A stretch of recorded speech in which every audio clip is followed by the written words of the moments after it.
நிலப்பகுதிக்கு வந்து பாணர்கள் பாடுற சில பாடல் மூலியமா பல விஷயங்களை நம்ம தெரிஞ்சுக்கிறோம். ஆனா உண்மை எவ்வளவு விரிவுடையதா இருக்கு அப்படின்னு யோசிச்சுக்கிட்டே கபிலர் கேக்குறாரு, இங்க இருந்துதான் பாரியோட அரசாட்சி நடக்குதா? இந்த கேள்வி நீலனுக்கு சிரிப்பை உண்டாக்குச்சு. பாரி அரசன் அல்ல, வேளிர் குல தலைவன். நாட்டை ஆள்ற மாதிரியே காடும் ஆளப்படுதுன்னு நீங்க நினைக்கிறீங்களா?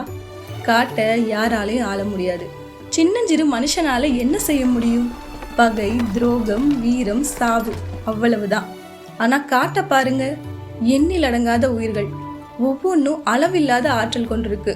ஒரு பச்சிலைய வாயில வச்சா போதும், அந்த கணமே நீங்க செத்து மடிவீங்க.